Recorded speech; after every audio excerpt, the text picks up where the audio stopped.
Hey, Jesse. Hello, Lindsay. Hey, Lindsay. Hey, Lindsay. I haven't done this in a while. Hey, Lindsay. Oh, that's just my bestie, Lindsay. Lindsay. Follow Dante Elizabeth James, like everybody. Actually, I think he's now your mother. Is his handle. Don't forget, if we talk over each other on these, it blanks it out. Oh, that's for you, but it comes out great on me. I don't know. Does it? No. It don't? It's on the actual recording. But I was in the middle of my Hey Lindsay's. Okay. Well, what are you having to drink today? Don't come in the middle of my Lindsay's. What are you having to drink today? I just talked about it. Well, I didn't talk about it to them. Not on YouTube. Hey Lindsay. Hey, Lindsay. It's Smoke Wagon. Look at Smoke Wagon. It was a BOGO, and I only got this far down, but it's strong. But the party has just begun. Yes. It's only just begun. Smoke Wagon is bourbon from Las Vegas, and it has it's a pre-smoked bourbon whiskey, and it's very good, like 90-something proof. Okay. 90. I The can't even read salesman it. was like, "You like whiskey? I got one for you. Yeah. Buy one, get one. Yeah. Right now." Yeah. He knows me by name. Yeah. What are you drinking, Lindsay? I'm on my Great Vista Bay. I had a lot left over from last weekend, so I was like, because I bought some White Claws for this weekend. Yeah. By the way, everybody, this is raw, uncut, and unedited. Drunk About Something recap. So yeah, I'm having a Great Vista Bay from Aldi. What's this blackberry thing you brought over here? It's just like hanging out. That's just you were drinking that. Oh, I forgot. I'm gonna drink this too. The episode that we just recorded literally fucked him up. Well, Yeah. it was horrible. So you guys need to really check this shit out. Like, oh my God, this is we haven't done a serial killer in a while, and you just did it. So, but we need to talk about what we talked about last weekend. Yes. Last Friday. So today we are recapping. Last Friday night. Sorry, don't fight me. I'm not going to fight you. We cancel each other out when we talk over you each can other. fight me if I cancel. You got to remember that. You're not canceled in my world. Even if I cancel you on the microphone, you're not canceled in my world. So we're recapping about Armin Meiwes, who was the cannibal of Rottenburg. And so he grows up in Essen with his mother Waltraud and her boyfriend Gustav. And he's got two other brothers that Waltraud had from previous failed relationships. And Gustav also, he got enough of Waltraud's shit and he walked out on everybody. And so that's when the weirdness in Armin started. Or the mental illness, or the salad. Yeah. Yeah. So it wasn't too long after when his brothers also moved out, and then Armin and his mother, they move into what had been their vacation house in Wüstefeld, and it's a huge mansion. Like 30-something rooms. Yeah, it's a total is 44. Did you see the pictures I posted? Fucking hell, dude. I want to go spend my weekends there. But it's no longer with us, unfortunately. Yeah. Yeah, but you can. Shit. So they moved to this ginormous mansion. It's 44 room total. And the area of this estate only had a population of about 25 anyway. So Armin's dad's left. His brothers have left. He's kind of a weird kid and he's very isolated. His mother likes to humiliate him and kind of made him her slave. She forces him to wear lederhosen well into years that he shouldn't have been wearing lederhosen. Yeah, which is like what I was thinking about, a whole Ed Gein type fucking situation, right? And I kept bringing that up because a lot of things tie into that, and you got to check it out to find out. But it's a completely different story. Yeah, it's completely different. But there was a lot of the mother was yeah. Don't talk over me, Lindsay. You're gonna make me cut out. I was over here talking. Oh, I'm sorry. I'm being Lindsay. Sorry. Go ahead. I'm just trying to get through this. Oh, I know. I understand. I was talking my little spot over here. Oh. Okay. So, she also gave him the nickname Männchen, which is a female nickname in German. And she also put on his door that or she put on, okay, there were a lot of rooms in the house, his bedroom. She put a German saying on the door, which translated to children's room. He was almost 20. He's a grown man. She was wanting him to wear like ladderhosen still, right? That's what I just said. Yeah, that's. I'm picturing it right now. I'm like, is he gonna like blow the Ricola fucking horn in the middle of that? Ricola. That's crazy though for a 20-year-old to do that. Well, in his isolated mind, he started to have some very disturbing fantasies. Now, he had also, because of his isolation, he really didn't have a lot of friends. He had made up an imaginary friend named Frankie. But the people that he did know and that he did hang around, he would have cannibal fantasies about his friends. He wanted to eat them because he felt like eating them would help him absorb all the likable characteristics that they held. And he wanted to be liked, and he wanted to be he wanted to pretty much be them. So he felt like if he ate them, that he would be them. And he also would have these fantasies about Frankie, his imaginary friend that he made up. Now, he kept all this to himself for a very long time. He became a contractual, oh God, I've struggled with that word. He became a admin soldier, basically, right? Yeah, for the military. Yes, in the German army, and he was stationed right outside of Rottenburg, so he was still able to go. He was able to commute back and forth to the house to take care of Waltraud because she was in poor health, and she had pretty much made him dependent on her. Now, he was engaged to a woman for a very short time, but this woman ended up being a lot like Waltraud, and he didn't like that. So it didn't work out. And to be honest, and he won't figure this out for some time, but Armin he said he figured out that he was bisexual, but he was pretty much gay. So, he's having a hard time. And he specialized in computers. So, he was a computer nerd. He did great at IT work. What you doing? No, keep going. I'm going to fix the camera over here. Oh, Look okay. at that. Like, it's only like my shoulder and there's a whole bunch of walls. Do I need to scoot this way? No. I'll move it. Okay. You want me to move that? We have another plant back here that we haven't named yet. Oh, that's Cruella. Oh, yeah. Yeah, Cruella. I was thinking Athena. She looks like an Athena. Athena? Mm-hmm. Or Agatha. No, I like Athena. Like with the snakes coming out, like the whole like Medusa. That's Medusa. Well, I think they said that Agatha and a whole snake thing too. It tied in somehow. I don't know. The things. So the reason why Jesse feels this is a lot like Ed Gein is because just like Ed Gein, Armin, he related to children more. He was a trusted babysitter. He had,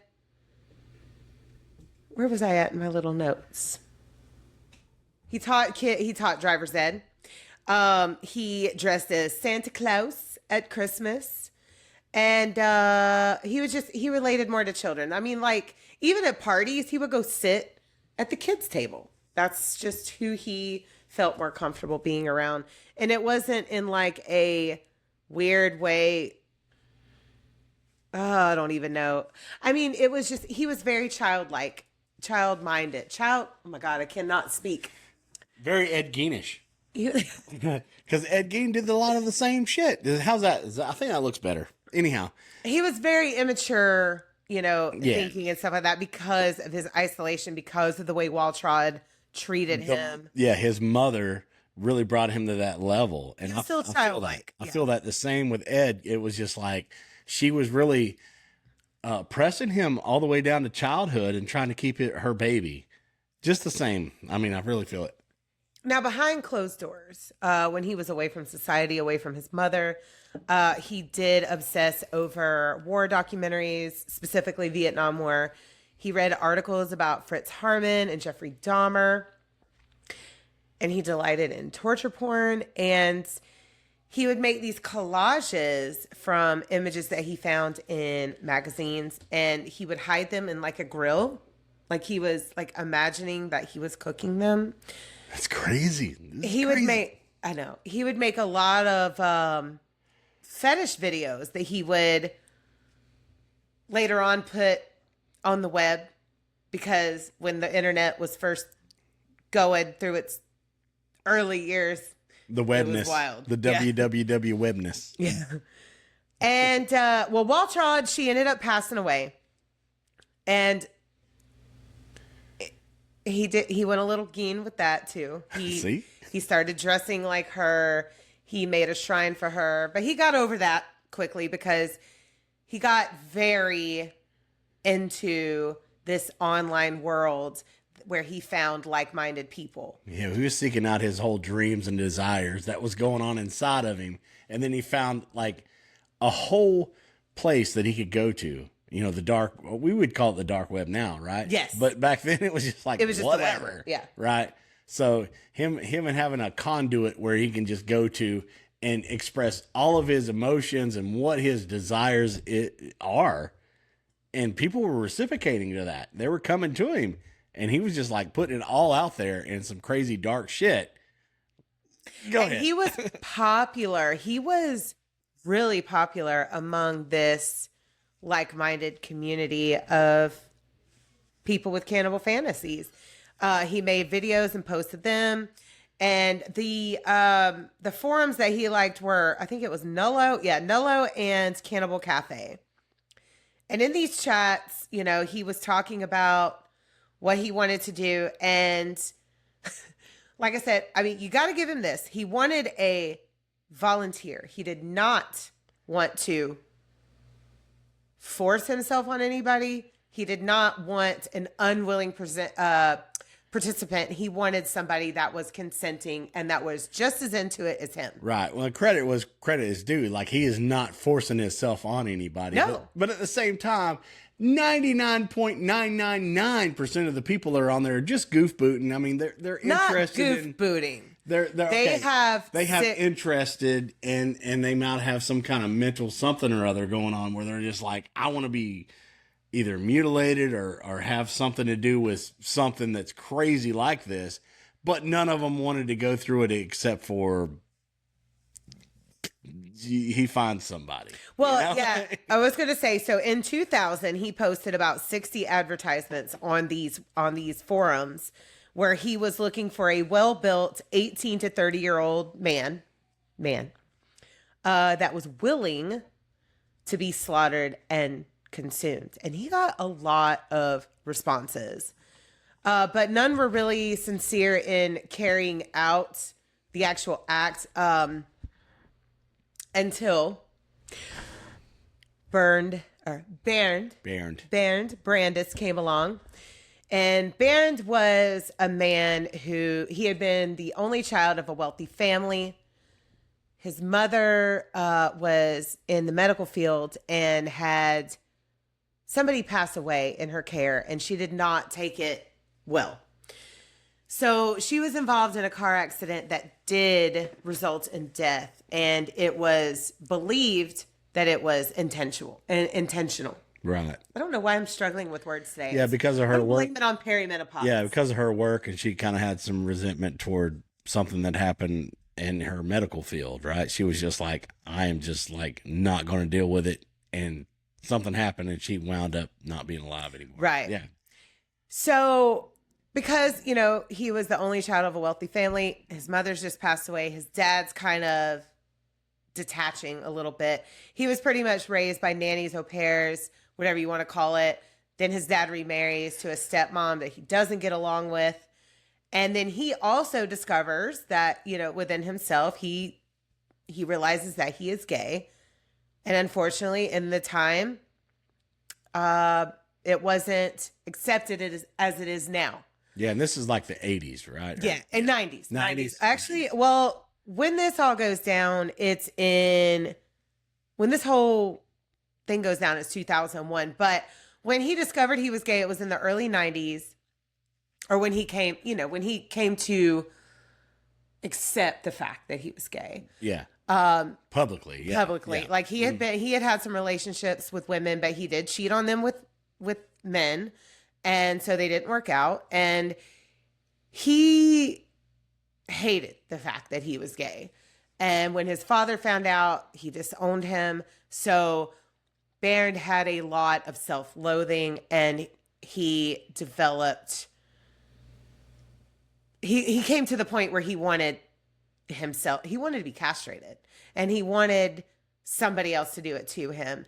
And he would find himself with sex workers a lot to fulfill his needs. And he tried to actually pay multiple sex workers to castrate him, to bite off his member. And at this point, it was like a lot of money too. He was offering a lot of money. Trying to talk. My mind was just completely blown. I was just like, oh my gosh, Lindsay's just dumping all this on me. And I'm just like, are you kidding me right now? Are you kidding me? Like, somebody has just went through so many things in their life, and they're just like, no, I want somebody to bite my stuff off. Yeah, completely off. Projecting that onto the World Wide Web and finding somebody that's a willing participant. And he is a willing participant. That just blew my mind. Right. So at this point in Bernd's life, he's been in a relationship with a man named Renee for 2 years, but I don't think that he felt comfortable expressing any of these fantasies to Renee. So he went online as well. And then he found this guy that wants a willing participant in being eaten. And Bernd's like, oh, okay. So, excuse me, I got to work. Like the whole world just came together there for him. They met. That's what he wanted. And they started talking, and they started exchanging emails, and they made plans to carry their fantasies out. So let's see. Where am I? I'm trying to find the extra. Oh, it was our anniversary. Yeah. March 9th. So on March 8th, Bernd sells his car. He wipes all his files, his computer completely clean. And he leaves a note that Renee will inherit everything that he's got. Right. He's a pretty wealthy dude. And him and Armin meet up at the train station in Castle Dash, a name that I can't pronounce. No, try to say it, Lindsay. Just give it to him. Wilhelmshire? Wilhelmshire? Something like that. Yeah. I did great with Meiwes and Wustefeld. Okay. I figured those out. We needed Targ. Where's Targ? Where are you, Targ? I was going to call my cello player, but he's busy right now. He's doing some kind of play with his son right now. We were going to have him part of this, which would have been great because, like... Oh, we got more German cases to cover. Oh, but we need to go back. We're going to make him come here. And I really did want him to be a part of this. But yeah, Targ is in Jesse's band, Shout of the Earth, and he plays the bass and the electric cello, which is like, he's my favorite. We're going to get him over here. We're going to cook some schnitzel. We're going to cook schnitzel. But he is the coolest dude. Like, he is from Germany. He's a neurologist. Probably the smartest man I've ever met personally. And can party the fuck down. Like, we can't keep up with Targ at all. Oh, when he was at Rockville and he's walking on people. I know. He was at Rockville, he's walking on people. Oh, I'm sorry. I did not see you there. I was like, he stepped on this dude's head at Rockville. I'm like, Targ, dude, you just stepped on that dude's head. He's so fucking drunk. I love it. Yeah, like I say, he can party down. We love Targ. Yeah, well, so you much. have to level up with the dude that drinks warm beer. You have to fucking level up. And hey, I'm not ready. I don't know if I'm ready. He told me that in Germany, if you are the height of the bar, they will serve you a drink. You're good. Period. My daddy There's told no me idea. that. That's been going on forever. Forever. Yeah. I've had. So Targ is my third friend from Germany. So yeah, I worked. Yeah, you have had some. Yes, I had Jen, who I worked with, and we still stay in touch. I worked with her at the restaurant I work at now. And then I worked with another German girl, and I cannot remember her name because it's been 20 years at the restaurant I worked at before the one I work at now. So you mean that Dinklage can't drink in Germany? Oh, shit. Oh. No, he's just got to show his ID. People like, I drink and I know things. But yeah, I remember asking this girl, the one that I worked with before this restaurant, about the Autobahn, because that was just like wide open and fast you want to go. But she was like, the traffic is so heavy on it that you really can't open it up anymore. You can't, and but and that was 20 years ago. But like honestly, the traffic, everything's going about 100 miles an hour for real. Like that's the cruising speed. Cheers, everybody. There's by no the way. speed limit. Cheers. Yeah, cheers, everybody. I just poured me a little bit more, but yeah, about the going speed. I mean, we travel like 80, 90 around here, though. I mean, I see people passing me all the time, and I'm traveling 90. No, I'm traveling 80. Not on our main highway, though. Well, I'm 75. Too many red lights. I'm 75, though. This is an interstate type situation, so Autobahn is like, our interstate. So I travel like 80 and people pass me at 90. So I was going to say, on our freeway, like if you're going 90 in the fast lane, they're still flashing you like you're going too slow. And I'm like, okay. Yeah, 90 is like my max, dude. I don't want to go anymore. Me neither. No, yeah. 80 is about where I cruise. I don't want to pay that ticket. Jesus. Fuck no. So Armin and Bernd meet. And they go back to Armin's house. And they get acquainted. They have some touchy kissies. And now Armin, he wanted to have a relationship with this man for a while and get acquainted a little more and live together. Do the whole couples thing before Bernd's demise. But Bernd's like, no, we got to get this over with now. So this from where I'm about to say, from right now until the end, is all a 17-hour period. So I'm just still over here looking at Lindsay like she's telling to me again because it's so fucking crazy to me. So Bernd wanted Armin to bite off his penis. And he tried. Armin tried. He gave it the old college try. He could. No, I don't. I feel like he could have went fucking raw dog that shit, man. I would have fucking ate that shit like raw. No, he couldn't. But he was unsuccessful. So then, of course, it was time to get some tools involved, to get some knives and things. Now, Armin had already created in between that, though, like it was unsuccessful, and they went to the train station. I haven't got to that point yet. I'm sorry. Give me a second. I'm sorry. Tell it. So, Armin has made a slaughterhouse in one of the 5,000 rooms in this house. No, it's like I mean, it might as well have been for one person. It's a lot. I wouldn't know what to do with a house that big. No.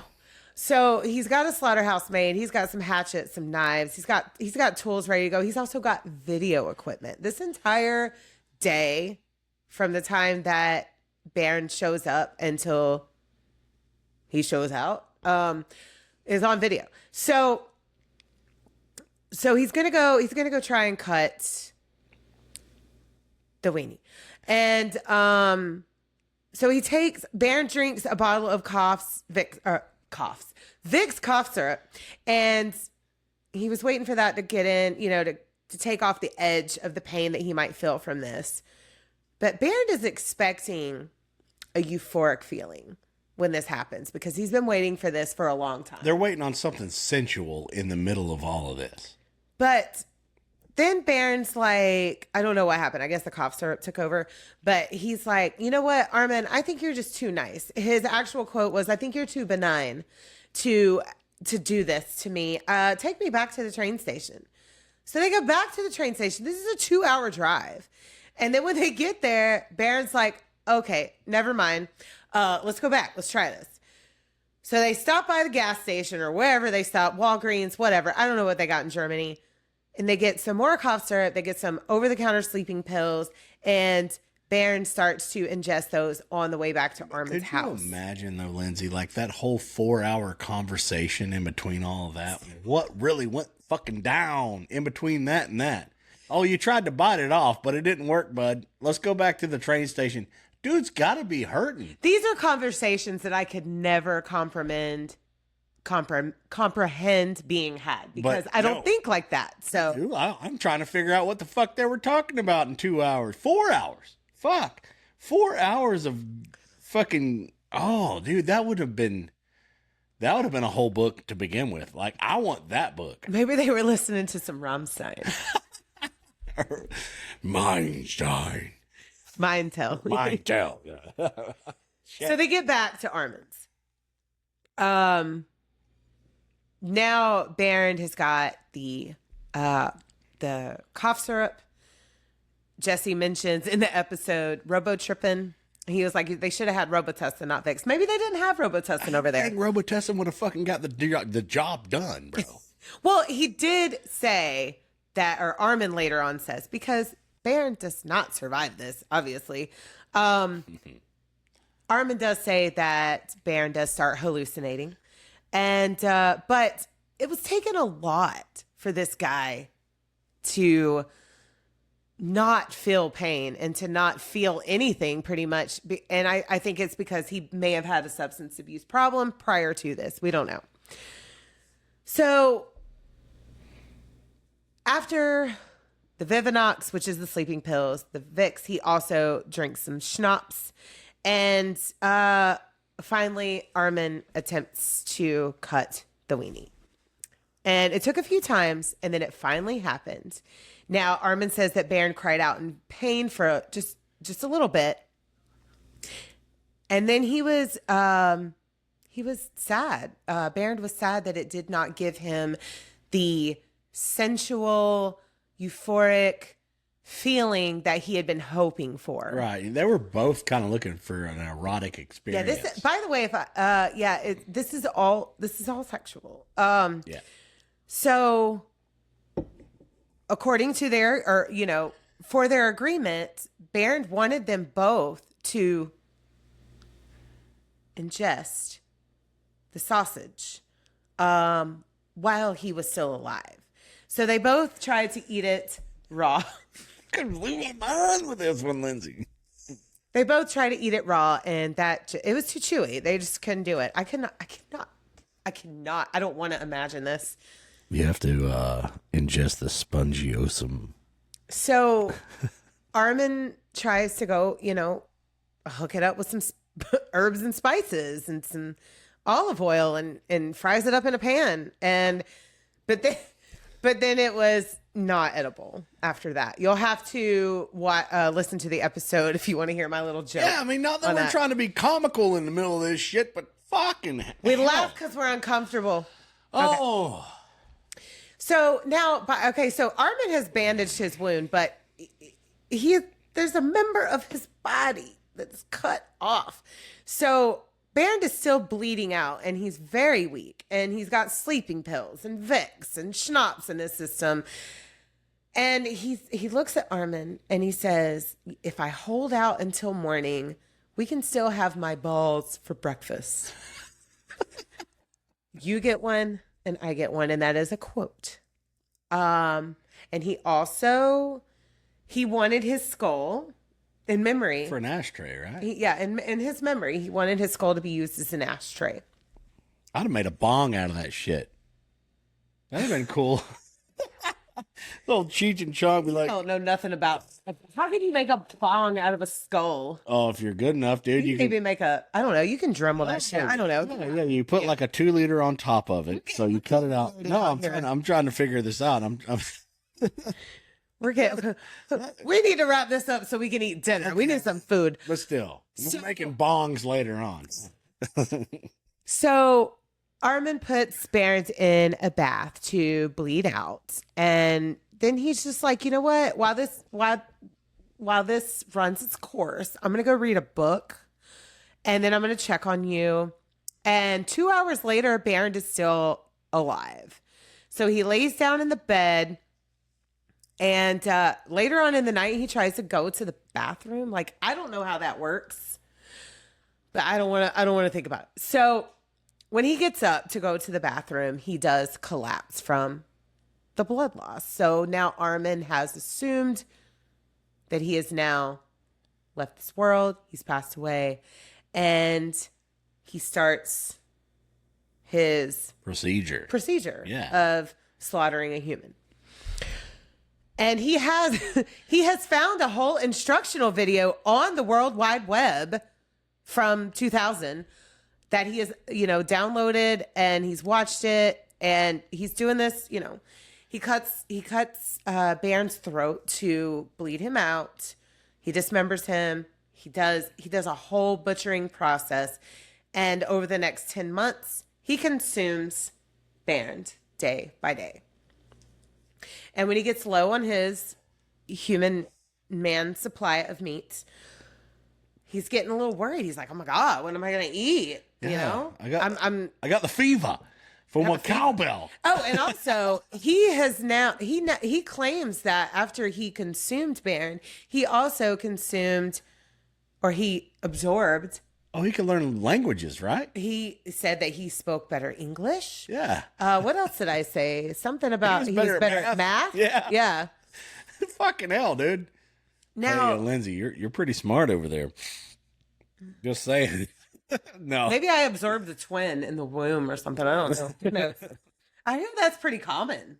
Do you know? Like, do you really know? How many people really fucking know that you've absorbed some other human being while you were being? That's weird. Fuck. That's if I did, I never want to know. Like, that's just because that would just I got another person. No, I kind of feel like I murdered somebody while I was in the fucking womb, dude. Yeah. I mean, I don't know if they're going to charge me with that shit or not, but Now,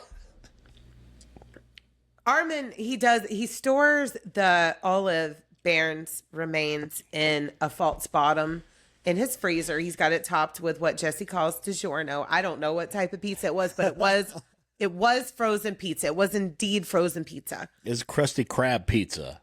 Is the pizza for you and me? That's what it was. Krusty Krab. So he buries the rest of Bernd throughout his yard, and he grinds up some of the bones to make flour. So he's got human bread, which is weird to me. Like I some of these things that I research, I just can't fathom. I don't understand how it's real. I'm just still over here. I'm gonna drink some more. I don't know if it's alcohol, probably is, but still, I'm over here looking at you like, what the fuck, Lindsay? So when Armin gets low on his supply of Bernd, he puts out some more advertisements on his cannibal forums, and he got more responses. But most of these men just they pretty much wanted like BDSM fantasies carried out and shit like that. They wanted to play, yeah. And when they were done doing their thing and he didn't eat nobody, he would cook him up a pizza. No way. Yeah. No fucking way. I think that was just all that he had in his freezer was Bernd and pizza. Yeah. So, dude, I don't want to eat the pepperoni over there. Tell you that much. Hold on. I'm a little itchy and my headphones are okay. So July 9th, 2002. An Austrian university student was browsing the internet, and he was using search words like horror and nerve thrills and things like that. And he found one of Armin's advertisements looking for another man to volunteer up his services to be eaten. And he messaged Armin, who is, by the way, I forgot to mention this in the recap. Oh, something new. No, not something new. His handle is Frankie. And Frankie was his imaginary friend. What? No, this is something new to me. I mean, you talked about it in the podcast oh, well, I like the new, because sometimes you bring out the new. Jesse's memory sucks. Well, it's probably because of alcoholism, but at the same time, like if you bring out something that's new, I love that in the recaps. I mean, I just, but this isn't new, but it's new to me for now. I'll forget that shit again, but whatever. So this student, he reaches out to Armin and is like, have you actually killed somebody? And Armin messages back. He's like, yeah, I have. And the student is horrified and alerts the police and gives them Armin's email address. But it took them a while to figure out who Armin was because he's under a different handle. He's under the handle of Frankie. Frankie, yeah. So when the police do figure it out, they show up with a search warrant. And they found the evidence in the freezer, the remains of Bernd. And they find the fetish videos. Like, there's a lot of videos that they find, but they don't find the actual video of Armin butchering Bernd until later on. So when they arrest him and they hold him and they're searching the house, the meat that they find, they have to get it tested, and it takes about 24 hours. So until they have successfully tested this meat to find out its actual human remains, they let Armin go. So Armin lawyers up.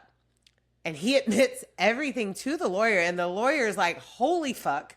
Yeah, Johnny Cochran just did a fucking full-on backflip right there in the middle of that shit. And this lawyer's like, bro, you need to tell everything. Yeah. Because the lawyer was confident that Armin may not serve prison time because this seemed like a mental illness, number one. And number two, this was like a euthanasia type thing, and cannibalism was not illegal. It was just taboo. So That's it was fucking like, still blowing my mind right now. I know. Blowing my mind. But so at first, Armin gets, what was it, 8 years? Let me look. Yeah, it was 8 years, and then they retried They it retried because everybody's like, I'm sorry, excuse me. And so they were like, he still has these fantasies and he could reoffend. And even if he's getting a person to volunteer their life, this is still a crime. But kind of. cannibalism is fucking not humane. I mean, It's not humane, but it was not. But It wasn't voluntary- written in the books as a crime.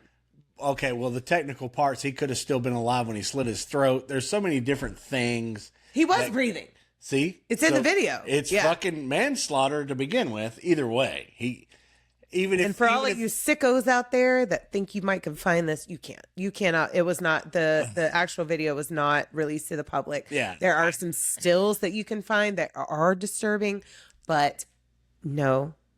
I mean, all I Don't can do do it. is speculate over here, but at the same time, if somebody's still alive, even if they tell you to kill them, still manslaughter.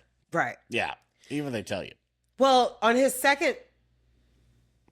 retrial, basically, they kind of did like a double jeopardy thing with him a little bit. But theirs is different. I did not write down the actual laws, but you can Google them.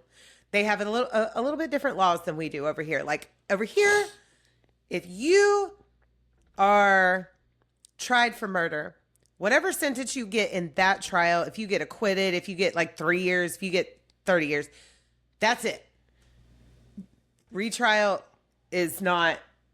They can't retry You can admit to it, and yeah, they won't retry you. But over there, it's like a different, like, I don't know. Just Google it. Because I did not write it down, and I'm not prepared for all those. But I did hear about it, but it didn't absorb in my brain, so I can't retell it. So he was resentenced to life in prison, and he was not eligible for parole. And all of his appeals were denied.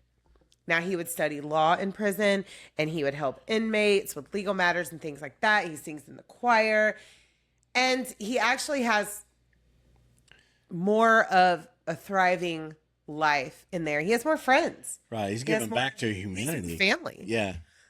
In prison. Because sometimes people like that just don't do well out here because the things that he was wanting to do and the life that he was wanting to live was just not acceptable. You know what I mean? Yeah, and I get that they fully incarcerated him, but I think as far as like regular Yeah, we talked about this off mic earlier. Yeah. Regular imprisonment was probably maybe not on key, but at the same time, he was still searching out for the next victim. And this may be odd for me to say, but I'm going to say it because people like this need to be studied and tested and documented because why?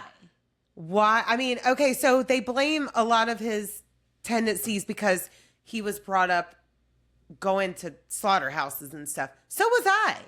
My uncle was a butcher, and I've never thought about eating another person a day in my life. Yeah, like I was talking about, like sometimes the conversations and somebody slaughtering an animal when you're a child, and they're like, you're going to eat this animal, this part of you and whatever. Maybe he took that out of context, and then he just manifested this whole thing. But I'm just saying, like, I was isolated as a child. I was around butchers. I was around, a lot of the same things. And none of these thoughts have ever come across my mind. So I want to know why it did his. Right. Other than watching a pig getting slaughtered and you're like, I just want some bacon. You'd be like, dude. Right. And like, I was very lonely. I had imaginary friends. I did weird shit. I was a weird kid. Well, me too. I didn't have a lot of friends myself. I would go out and play in the woods by myself, whatever. I had a few, but we did a lot of things just in our imagination, but it was healthy. Maybe nobody, mom. And I didn't have a good relationship with my mom either. So it's like, I went through a lot of the same shit that Armin did. And he turned out to completely be a different.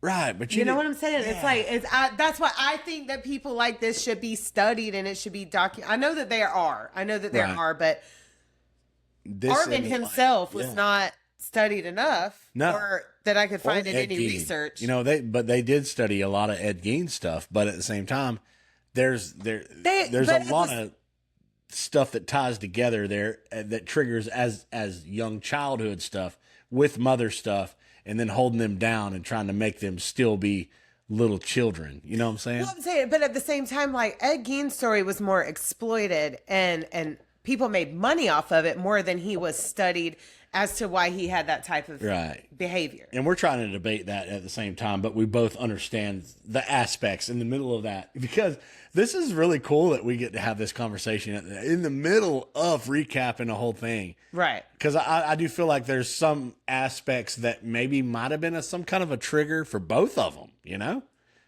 I don't know. And then, him grabbing something from war and then seeing something traumatic and at the same time seeing something slaughtered. But he was really in war. No, he's seeing. He did admin work and computer work, yeah. Right. Yeah, but saying he's tying all these things together and then trying to just add it all up, and it's just nothing's really computing as far as humanity. Yeah. And then his sexuality and everything. He's just like, what can I tie into this that actually gives me some kind of enthusiasm toward being a regular human being? Well, he started having those thoughts at 8 years old. Right. It's a big fucking battle to deal with that nobody could be like, hey, let me set you back on course, but you can be who you want to be. But at the same time, you have to have some boundaries as a human, Well, just imagine you're 8 years old and you're sitting and you're thinking, you're in your little 8-year-old brain, and you think about eating your friends to absorb their likable characteristics. Right. That's crazy. Like, right. I can't fathom that. You know what I mean? But you don't know what kind of backside was he able to talk to his mom about that? You know what I'm saying? No, absolutely not. He hid everything from her. Salad keeps salading, like mom was just like, you're my little baby, whatever you do and whatever you got going on. No, it's not you're my little baby. She humiliated him. Oh, she was mean to him. Shitty ass mom, but wanted to keep him like small. She wanted to keep him small. More than one way. Dependent on her. Right. Okay. As well as Augusta Gein, basically told him women were the devil. Harlots. Yeah. So, I'm just trying to grasp all this because we've been doing podcasts for a while. Over a year and a half now, right? How long have we been doing this? Not quite a year and a half. Yeah. No. It's been close. October to yeah, a year and a half. Last week we have been plugging in these stories. And I've got a lot more to go. My list is growing daily. Right. But I'm allowed to have my little fucking burst of thoughts where I'm just trying to figure out things that me as well. Because people are people, and you have emotions, you have things, but like mental things too. We're trying to figure out how things tie together and what is the salad. And we always talk about the salad. Like, the weirdest thing about me is some of the things that I like to listen to or watch and the things that I like to consume. I like wild combinations of food, but none of them include a human being. You know what I mean? Yeah. I don't desire to eat people. Yeah, we don't mix pizza with ice cream at the same time. No. I don't know. What do you want to do? Dip some pizza and ice cream. Want to try that shit? Maybe we like fries and a Frosty. What's the fucking difference? And we'll throw a schnitzel in the middle of that bitch. Fuck it. Right? No? Fuck yeah. Yeah. Well, we're gonna wrap this up, you guys, because we need to feed our family, and it's getting late. Yeah, if I don't And drink, I'm just gonna fall out right fucking here, dude. yes, we need to feed our family. We've got a big day tomorrow. We are going to Scaradise on TikTok. Hello, if you're going to Scaradise in Tampa, Florida tomorrow, comment. Yeah, come hang out with us. Yeah, come hang out with us. We'll be there. Saturday. Open to close. Yeah. Oh my god. With the whole fam. We're having a family Scream event. 7. Scream right? 7. Woo! And a lot of the cast is going to be there from former movies and, present movies and all the Matthew Lillard. I'm so excited. He's so fun. He's such a good dude. He's so personable. He's so just everything you want in a celebrity. It's Matthew Lillard. people which was great when we met him. I gave him a fist bump last time I seen him. I was like, cool, man. Thank you so much for, your efforts. Because it takes a lot to get into that stuff. You know what one thing when we see a lot of celebrities like in person, their size is always shocking to us. I don't know why. Lindsay's thinking that They're always so tiny. They're not regular human beings. I thought they were going to be like 10 foot, 12 foot, 30. They're little people. 8 foot, 10 foot, 12. The last Scaradise that we went to, Corey Taylor was there, and he was like, your size, your height. he's my height. I knew that Corey was small, but it was still crazy to know that he was like 10 feet away from me. And like, there was some people that had joined us at the little table we were sitting at. I'm like, oh my God, Corey Taylor's right behind us. Oh my God. Oh my God. If you don't know who Corey Taylor is, that is the lead singer of Slipknot, Stone Sour. He's also got his own solo project. He's fucking iconic. If you don't know who Corey Taylor is, what the fuck? Yeah, I opened up for that guy one time. You did, kind of. And he covered freaking Pink Pony Club. Yeah. That night. It was great. We're walking out of Scaradise and it was just like, Pink Pony. He's like back there singing. We're like, oh my God, hold on. I got to listen to Corey Taylor sing Pink Pony Club right now. That was fun. But Check out anyways, Scaradise. this up. We love you guys. YouTube, tune in for our new episode on Friday. It's going to be fucking wild. TikTok Live, hello. Follow us, like and subscribe. Our plugs really quick. So on TikTok, we are drinkaboutSomethingPod_Lindsay. Our main website is drinkaboutSomething.site. Instagram, we are drinkaboutSomething. If you want to send us an email, drinkaboutSomethingPod@gmail.com. And on YouTube, just type in Jensey, JENDSEY, and you can find us in these little crazy videos where we're battling back and forth for the microphone. by the way, this is drunk. I can't even say it. Raw, uncut, and unedited. Drunk about something. I think it's drunk about Lindsay. I'm feeling it. I don't know. It's Friday. I've been going since about 3. But we got to eat dinner. But I'm functional because I have just made an incredible meal that we're about to consume. It's right there. Yeah, let's get the fuck off here so we can go do this, man. Thank you guys so much. We'll see you guys later on. Bye.